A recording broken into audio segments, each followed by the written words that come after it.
Now I take the privilege of introducing our Honorable Chief Guest, Dr. Vishwanathan. Today we have the distinct honor of welcoming an individual whose vision and leadership has significantly shaped the landscape of higher education in India.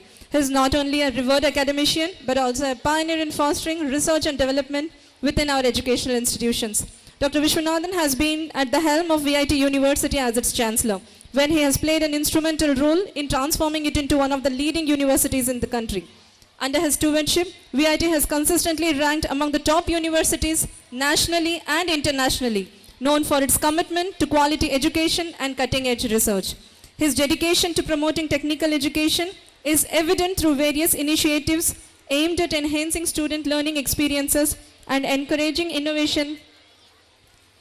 Dr. Vishwanathan's efforts have led to numerous collaboration with industries and international institutions, further enriching the academic environment at VIT. It is with great pleasure that I invite Dr. Vishwanathan sir to share his insights with us.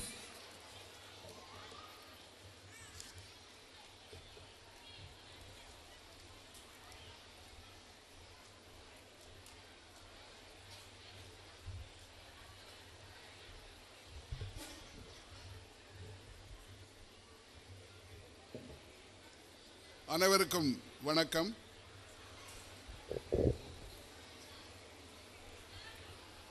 Adarsh matriculation higher secondary school தன்னுடைய 25வது ஆண்டு விழாவை கொண்டாடுகின்ற நேரத்தில் இங்கே வந்து எனக்கு பின்னாலே உரையாற்ற இருக்கின்ற திருமதி வனிதா ஐபிஎஸ் முன்னாள் additional director general of police அவர்களே, இந்த பள்ளியின் தாளாளர் டாக்டர் செந்தில்குமார் அவர்களே,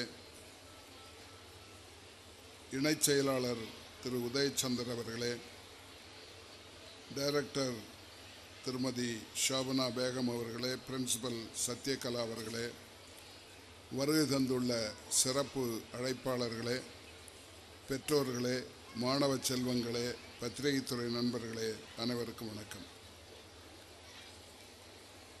ஒரு பள்ளி 25 ஆண்டை கடப்பது என்பது சாதாரணமாக தோன்றினாலும் இந்த பள்ளியை கல்லூரியை நடத்துபவர்களுக்குத்தான் அது எவ்வளவு சிரமமானது என்பது தெரியும்.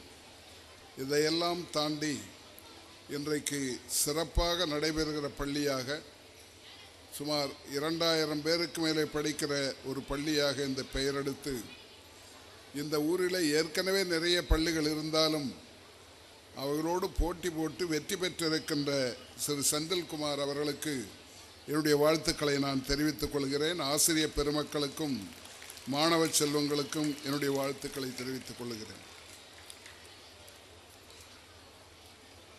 செல்வத்திலேயே சிறந்த செல்வம் கல்வி செல்வம் என்று குறிப்பிடுவார்கள். அந்த செல்வத்தை இன்றைக்கு இங்கே இவர்கள் வழங்கி கொண்டிருக்கிறார்கள். உங்களுக்கு தெரியும், தமிழ்நாட்டிலே கல்வியிலே நாம் முன்னணி மாநிலமாக இருப்பவர்கள். ஆனாலும் முதலிடத்தை நம்மால் பெற முடியவில்லை. பள்ளிக்கல்வியை பொறுத்தமட்டில் இந்தியாவிலே முதலிடத்தை கேரளா பெற்றிருக்கிறது. அதற்கு பின்னாலே தான் நாம் இருக்கின்றோம். ஆனால் உயர்கல்வியில் நாம் முதலிடத்தை பெற்றிருக்கோம், கேரளா 2வது இடத்தை பெற்றிருக்கிறது.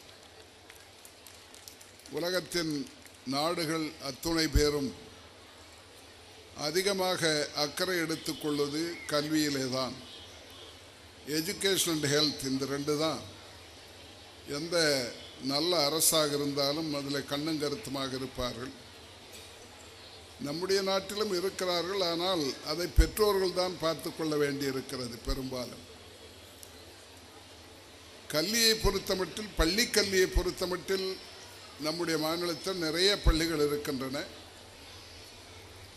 ஒரு 58,000 பள்ளிகள் இருக்கின்றன. அதில் 12,000 பள்ளிகள் தான் தனியாருக்கு சொந்தமானவை. மிச்சம் இருக்கிற 46,000 பள்ளிகள் அரசு நடத்துகின்ற பள்ளிகள். ஆனால் மாணவ மாணவிகள் கட்டணம் கட்டி தனியார் பள்ளியில் போய் அதிகம் படிக்கிறார். இந்த 46,000 பள்ளிகளிலும் 46 லட்சம் பேர் படிக்கிறார்கள். தனியார் நடத்துகின்ற 12,000 பள்ளிகளிலே 65 லட்சம் மாணவர்கள் மாணவிகள் படிக்கிறார்கள். ஏன் இப்படிப்பட்ட நிலைமை என்பதை பற்றி நான் நினைத்து பார்ப்பதுண்டு. நீங்கள் எல்லாம் எல்கேஜியில் இருந்து 12ஆம் வகுப்பு வரை படிக்கின்ற அத்துணை மாணவ மாணவிகளும் இருக்கிறீர்கள். இந்த மாணவ பருவம் என்பது திரும்ப வராத ஒன்று. நீங்கள் அதை இப்பொழுது தெரியாது, வயது வந்த பிறகுதான் தெரியும். நேற்றைக்கு முன்தினம்தான் எங்களுடைய மாணவர்களோடு, என்னோடு படித்த மாணவர்களோடு, அந்த குடும்பங்களோடும் சந்திக்கின்ற வாய்ப்பு எனக்கு இருந்தது. நான் அப்பொழுதெல்லாம் நகராட்சிய பள்ளிகளை நடத்தும், நகராட்சியும் ஊராட்சி ஒன்றியங்களும். அப்படிப்பட்ட நகராட்சி பள்ளியிலே குடியேற்றத்தில் நான் படித்தவன். என்னோடு எஸ்எல்சி படித்த நண்பர்கள் 70 ஆண்டுகள் கழித்து நேற்றைக்கு முன்தினம் சந்தித்தோம். அவர்களும் அந்த குடும்பத்தை சார்ந்தவர்களும். அப்பொழுது பழைய விஷயங்களையெல்லாம் நினைவு கூறுகின்ற போது நான் பார்த்தேன், அந்த நம்மோடு படிக்கின்ற அந்த நண்பர்கள் வாழ்நாள் முழுவதும் நமக்கு நண்பர்களாக இருப்பார். அது பள்ளியாக இருந்தாலும் கல்லூரியாக இருந்தாலும். ஆகவே கல்வி கற்பது மட்டும் அல்ல, நமக்கு நல்ல நண்பர்களை கொடுப்பதும் இந்த பள்ளியும் கல்லூரியும் தான். அந்த காலத்தில்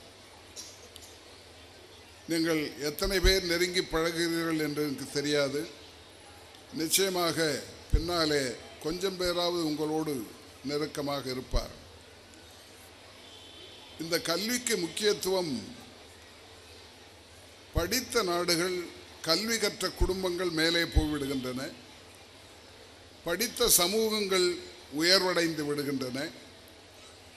படித்த நாடுகள் பொருளாதார ரீதியாக வளர்ந்து விடுகின்றன என்பதை நாம் பார்க்கின்றோம். நாம் சுதந்திரம் வாங்கி 77 ஆண்டுகளை முடித்து விட்டோம். ஆனாலும் இன்னும் கல்வியிலே நாம் முதலிடத்துக்கு வர முடியவில்லை. இந்தியாவினுடைய அடல்ட் லிட்டரசி என்பது பள்ளியை முடித்தவர்கள், கையெழுத்து போட தெரிந்தவர்கள்லாம் பார்த்தீங்கன்னா 75% தான். இன்னும் 25% பேர் கையெழுத்து கூட போட முடியாதவர்கள் இந்த நாட்டில் இருக்கிறார்கள். அதாவது பரவாயில்லை, உயர்கல்வி என்று போனால் கல்லூரிகள் அல்லது பல்கலைக்கழகத்தில் படிப்பவர்கள் 27-28% தான். 18 வயதிலிருந்து 23 வயது வரை இருப்பவர்களை உயர்கல்வி பெற தகுதி பெற்றவர்கள் என்று சொல்லுகிறோம். அதில் 2011 கணக்கின்படி 14 கோடி பேர் அந்த வயதில் இருப்பவர்கள். அதில் 4 கோடி பேருக்குத்தான் உயர்கல்வி கிடைக்கிறது. நம் நாட்டிலே 1200 பல்கலைக்கழகங்களும் ஒரு 55,000 கல்லூரிகளும் இருக்கின்றன. எல்லாம் சேர்ந்த 4 கோடி பேருக்குத்தான் நாம் உயர்கல்வியை தருகிறோம். அதற்கு ஒரு முக்கிய காரணம் இடம் கிடைப்பது என்பது சில பிரச்சனை. எம்பிபிஎஸ் மாதிரி மற்ற படிப்புகள்லாம் இடம் இருக்கின்றன, ஆனால் படிக்க முடியாத சூழ்நிலை. பெற்றோர்களால் அவ்வளவு செலவு செய்து படிக்க முடியவில்லை. படிக்க வேண்டும் என்ற எண்ணத்தில் எல்லோரையும் படிக்க வேண்டும் என்ற இடத்துல ஆரம்பித்தவர் பெருந்தலைவர் காமராஜ் அவர்கள். அதனால்தான் அவரை என்றைக்கும் தமிழ்நாட்டிலே மறக்காமல் இருக்கின்றோம். எல்லா முதலமைச்சர்களும் கல்விக்காக தன்னால் இயன்றதை செய்தார்கள். ஆனால் அவர் தான் இருந்த ஒரு 10 ஆண்டு காலம் முதலமைச்சராக இருந்தார். உங்களுக்கெல்லாம் தெரிந்திருக்க, நம்ம மாவட்டத்தில் தான் அவர் தேர்ந்தெடுக்கப்பட்டு முதலமைச்சரானார். குடியேற்றம் தொகுதியில் 1954 பெருந்தலைவர் காமராஜ் அவர்கள், அப்போது நான் 9ஆம் வகுப்பில் படித்து கொண்டிருக்கிறேன், அந்த தொகுதியிலே தான் போட்டி போட்டு தேர்ந்தெடுக்கப்பட்டு முதலமைச்சரானார். அதற்கு முன்னாலே ராஜாஜி அவர்கள் முதலமைச்சராக இருந்தபோது 6000 பள்ளிகளை மூடிவிட்டார். அவைகள் அன்எக்கனாமிக்கல் என்று சொல்லி ஆசிரியர்களுக்கு அதிக சம்பளம் கொடுக்கிறோம், ஆனால் மாணவர்கள் இல்லை என்ற காரணத்தை காட்டி 6000 பள்ளிகளை மூடச் சொல்லி உத்தரவு போட்டு விட்டார். காமராஜ் அவர்கள் பதவியேற்ற உடனே முதல் செய்த காரியம் அந்த 6000 பள்ளியும் திறக்க வேண்டும் என்று முடிவெடுத்து திறந்தார்கள்.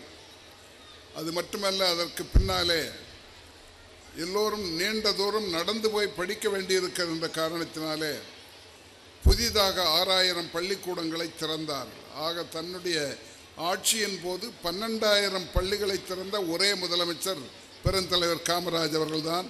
அதனால்தான் கல்வி கண் தந்த காமராஜர் என்று நாம் அவரை குறிப்பிடுகிறோம். கல்வி தந்தை என்றும் குறிப்பிடுவார்.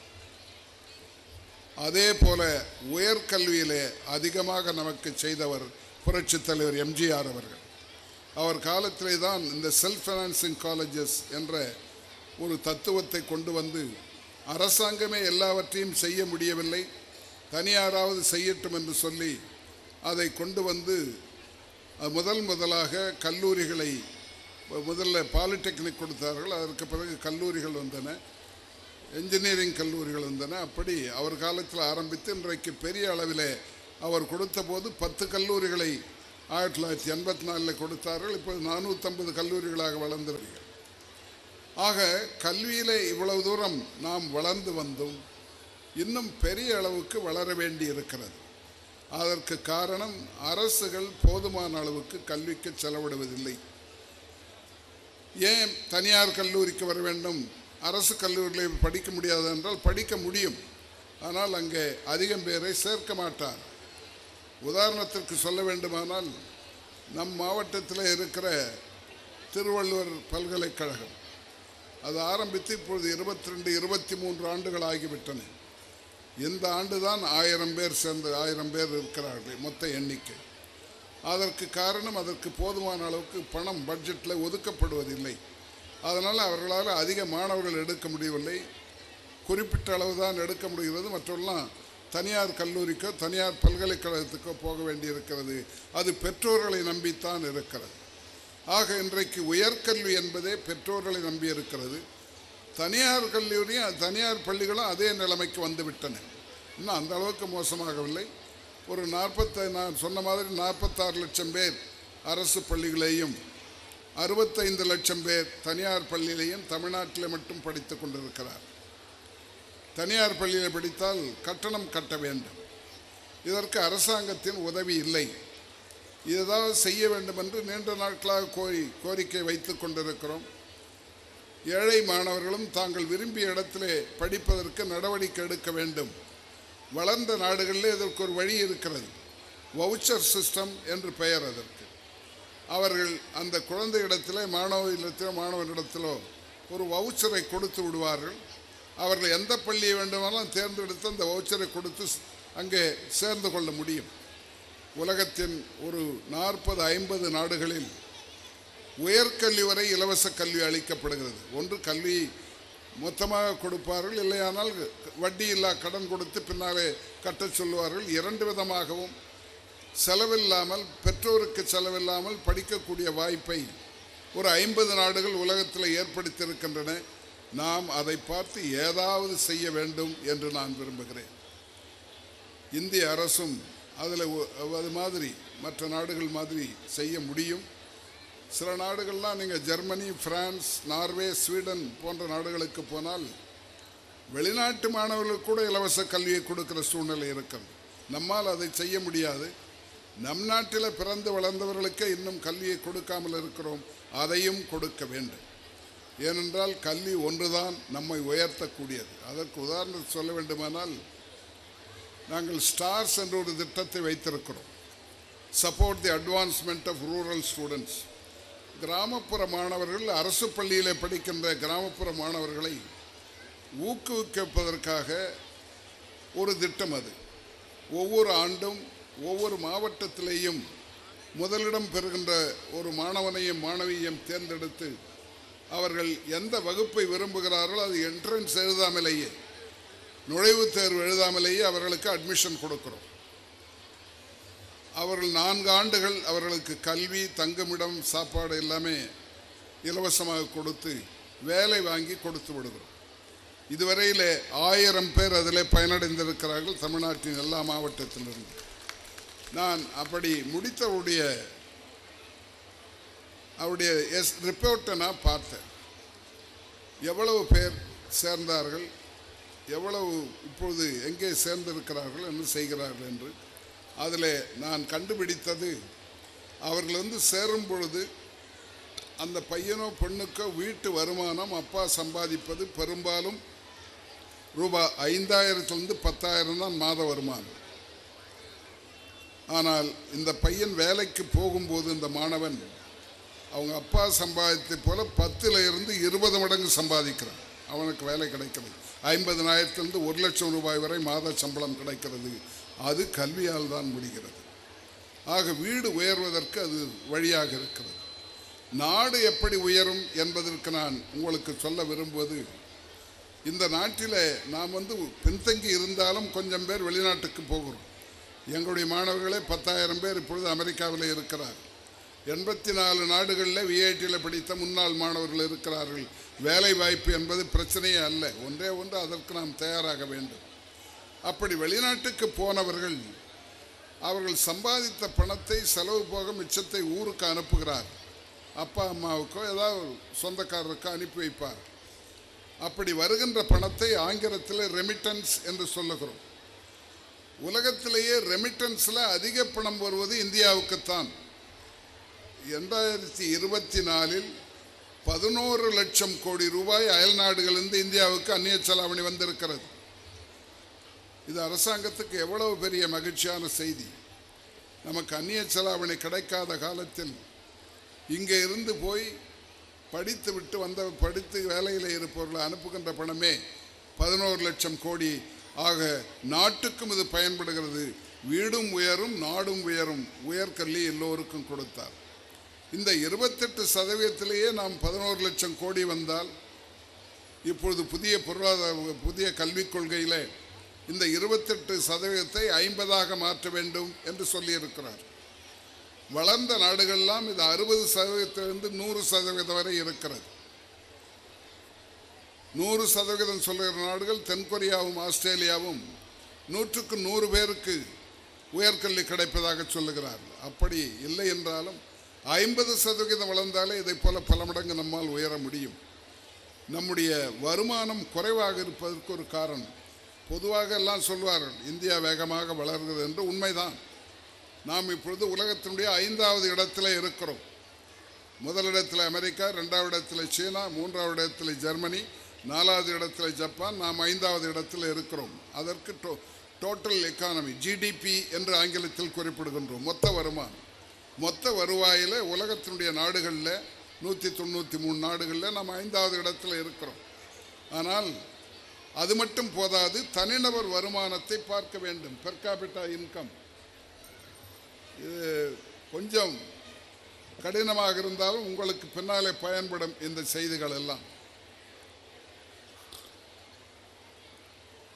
ஒரு நாடு வளர்ந்த நாடா இல்லையா என்று கண்டுபிடிப்பதற்கு ஒன்று மொத்த வருமானத்தை பார்க்கிறோம், இன்னொன்று தனிநபர் வருமானம், பெர் கேபிட்டா இன்கம் என்று பார்க்கிறோம். தனிநபர் வருமானத்தில் நாம் பரவாயில்லை, 5வது இடத்தில் இருக்கின்றோம். ஆனால் தனிநபர் வருமானத்தில் நம்முடைய தனிநபர் வருமானம் $2,700. அது உலக அளவில் ரேங்கில் இந்த 193 நாடுகளில் நாம் 141வது இடத்தில் இருக்கிறோம். மொத்த வருவாயில் 5வது இடம், தனிநபர் வருமானத்தில் 141வது இடம். அது வருத்தமாக இருக்கிறது. ஏன் இவ்வளவு பின்தங்கி இருக்கிறோம் என்றால் அதற்கு முதல் காரணம் எல்லோருக்கும் கல்வி கிடைக்காது தான். கல்வி வேண்டும், கல்விக்கு வேலையும் வேண்டும், படித்த கல்விக்கு வேலை வாய்ப்பும் வேண்டும். இவைகளுக்கு நாம் வழி செய்ய வேண்டும். இதற்கு அடிப்படையாக இருப்பது மக்களுடைய விழிப்புணர்ச்சி. அந்த விழிப்புணர்ச்சியும் கல்வியால் தான் வரும். விழிப்புணர்ச்சி இருந்தால் நாட்டினுடைய மக்களாட்சியே நல்ல மக்களாட்சியாக மாறிவிடும், முழு மக்களாட்சியாக மாறிவிடும். அதற்கும் விழிப்புணர்ச்சி வேண்டும், அதற்கு கல்வியை நாம் தர வேண்டும். அப்படிப்பட்ட உயர்கல்விக்கு அடிப்படையாக இருப்பதுதான் பள்ளி கல்வி. அதனால் கடகால் போடும் இடம்தான் இந்த RS matriculation higher secondary school.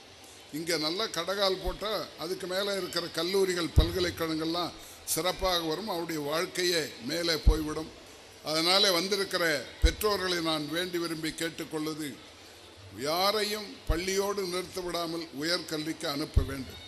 அதற்காக நாம் ஒரு முயற்சி எடுத்து நம்முடைய மாவட்டத்தில், ஒருங்கிணைந்த வடார்காடு மாவட்டத்தில் இப்பொழுது 4 மாவட்டங்களாக பிரிந்து விட்டோம்.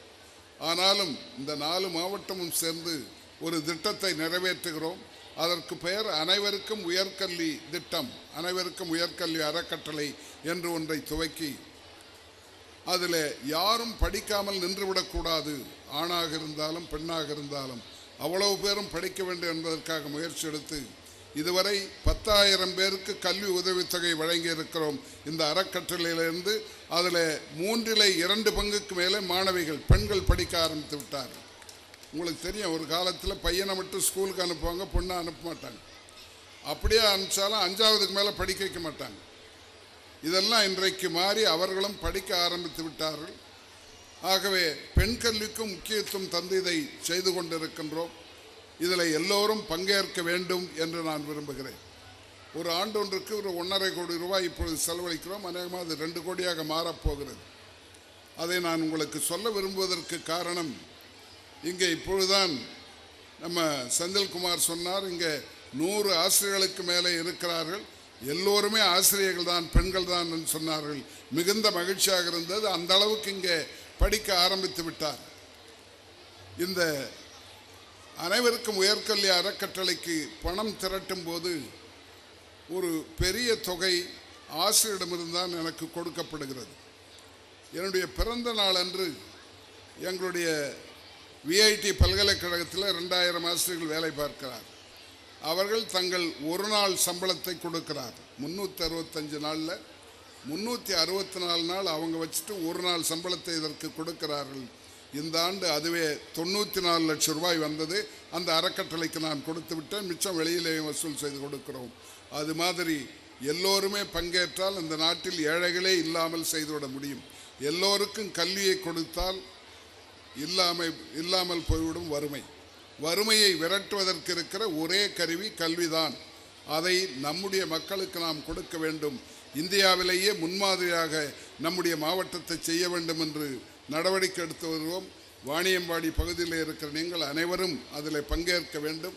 கொடுப்பதும் இல்லை, படிக்க வைப்பதற்கும். யாரார் இருந்தாலும் அவர்களை எங்கே போக வேண்டுமோ அந்த இடத்துல கொண்டு போய் எது டிகிரி ஆர் டிப்ளமோ சேர்த்து அவர்களுக்கு வேண்டிய உதவியை பெற்று தருவதற்கு அனைவரும் முயற்சி செய்ய வேண்டும் என்று கேட்டுக்கொள்கிறேன்.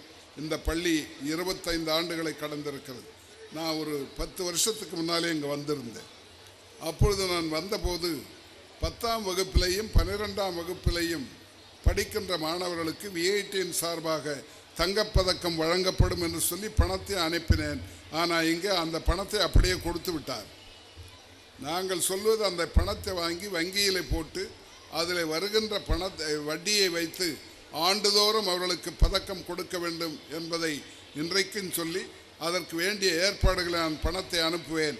நான் திரு செந்தில்குமார் அவர்களை கேட்டுக்கொள்வது, அதற்கு ஒரு கணக்கு வைத்து பேங்கில் போட்டு அந்த வங்கியில் இருந்து வருகின்ற வருவாயை எடுத்து வட்டியை எடுத்து ஆண்டுதோறும் 10ஆம் வகுப்பில் முதலிடம் பெறுகின்ற மாணவன் மாணவிக்கும் 12ஆம் வகுப்பில் இருப்பவர்களுக்கும் தங்கப்பதக்கம் கொடுக்க வேண்டும் என்றவரை கேட்டுக்கொண்டு இந்த அருமையான வாய்ப்பை தந்தமைக்கு நன்றியை கூறி, வனிதா அவர்கள் இப்பொழுதுதான் ஓய்வு பெற்றிருக்கிறார்கள். ஆனாலும் வேலைக்கு ஓய்வில்லை. அவர்கள் இங்கே வந்திருக்கிறவர்களுக்கு வாழ்த்துக்களை சொல்லி விடைபெறுகின்றேன். நன்றி, வணக்கம்.